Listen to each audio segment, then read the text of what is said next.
ইন্নাল্লাযীনা কাফারু মিন আহলিল কিতাবি ওয়াল মুশরিকিনা ফি নারি জাহান্নামা খালিদিনা ফিহা উলাইকা হুম শাররুল বারিয়া।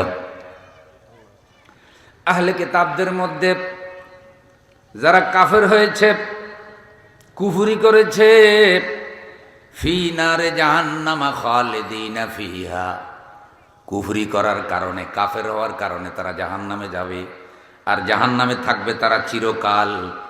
উলাইকা হুম শাররুল বারিয়া, আর এই কাফেরগুলো আল্লাহর সৃষ্টির মধ্যে সব চাইতে নিকৃষ্ট সৃষ্টি। গরু, ছাগল, শুয়োর, শুয়োর হলো অতি নিকৃষ্ট প্রাণী, এত অপবিত্র প্রাণী। শুয়োরকেও বানাইছে কে?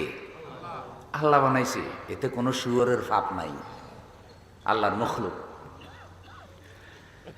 কিন্তু যারা কুফরি করে, এই অপবিত্র কুকুর শুয়োরের থেকেও তারা নিকৃষ্ট। কথাটা কার? তারা কুফরি করে আল্লাহর সাথে। তাহলে যত কবিরা গুনাহ, যত পাপ আছে, যেসব পাপের কারণে মানুষ জাহান্নামে যায়, অন্যতম বড় পাপ হইল কুফরি করা। কুফরি করা যাবে না, বরং ঈমানদার হতে হবে। আল্লাহ আমাদের ঈমান কবুল করুন, আমিন। ভাই, যেসব কারণে ঈমান নষ্ট হয় এগুলো বুঝতে হবে। কিছু কারণে ওযু নষ্ট হয়, ওযু ভাঙলে মানুষ আবার বুঝে নতুন করে ওযু করে। কিছু কারণে নামাজ নষ্ট হয়, নামাজ ভাঙলে বুঝে নতুন করে আবার নামাজ পড়ে। কিছু কারণে ঈমান নষ্ট হয়, ঈমান নষ্ট হইলে আবার ঈমান আনতে হয়। নামাজ ভঙ্গ হইলে নামাজ আবার পড়েন, ওযু ভঙ্গ হইলে ওযু আবার করেন। কিন্তু অনেকে ঈমান ভঙ্গের কারণ জানে না, তাই ঈমানটা নতুন করে আনে না। ঈমান নষ্ট হইয়া মানুষ কাফের হয়ে যায়।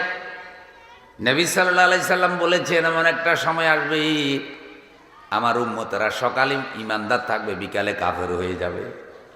আবার বিকালে ঈমানদার হবে, সকালে কাফের হয়ে যাবে। সেই ক্ষেত্রে কি করতে হবে? নতুন করে ঈমান আনতে হবে, তওবা করতে হবে, ইস্তেগফার করতে হবে। কারণ কুফরি অবস্থায় যদি মৃত্যু হয়, জাহান্নাম ছাড়া কোনো উপায়। শিরিক করলে মানুষের ঈমান নষ্ট হয়ে যায়, কাফের হয়ে যায়। যত ধরনের শিরিক আছে, সকল শিরিক থেকে নিজেকে রক্ষা করা লাগবে। আল্লাহ কবুল করুন, বলি আমিন।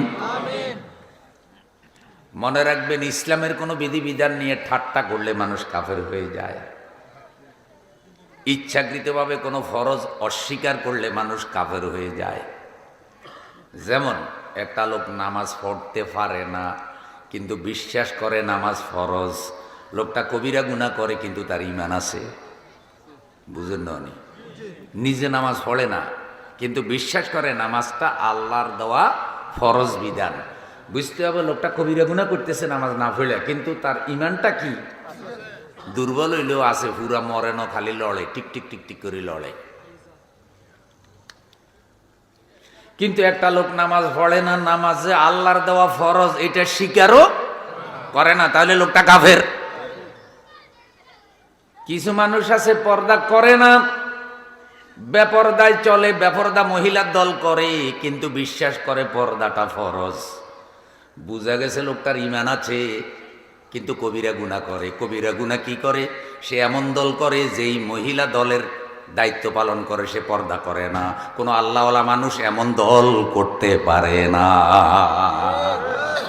সাইনাবার বাজার ওই না কইলাম, যেটা শখ কথা এটা কইতেই হইব, নাইলে হুজুরেরও ছাড়াছাড়ি, হুজুরে ফিডা খাইবে তো। এখন যদি নবী রাসূলরা জীবিত থাকতেন, তাহলে নবী রাসূলরা বলতেন আমরা হুজুরদের নবী রাসূলের ভিসে থাকতাম। কিন্তু এখন তো নবী রাসূল জীবিত। আচ্ছা, আপনারা আমারে বলেন, বাংলাদেশে কিছু কিছু হুজুররে পাবলিক হেলিকপ্টারে নিয়ে ওয়াজ করায় না? তো এই সাহাবা একরাম যদি এখন জীবিত থাকতো, তাহলে মদিনা থেকে কি বিমানে করে আনা যাইতো না? কথার কথা বলতেছি, হযরত আবু বকর রাদিয়াল্লাহু তাআলা আনহু যদি জীবিত থাকতো, তাহলে আশকান্তার লোকেরা টাকা পয়সা দিয়ে বিমান ভাড়া দিয়ে ঢাকা এনে নামাইতো। কইতেছে ঢাকা এয়ারপোর্ট থেকে হেলিকপ্টারে আশকান্তা নিয়ে আয়। আনতো কি না? তো হযরত আবু বকর রাদিয়াল্লাহু তাআলা আনহু যদি এই মঞ্চে বসতেন, যেই কথাগুলি বলতেন, তাহলে উম্মতের আলেম, উম্মতের বক্তাদের উপরও তো এখন সেই কথাগুলা বলা কর্তব্য, ফরজ। না বললে কিন্তু আলেম হিসাবে দায়িত্ব পালন হবে না।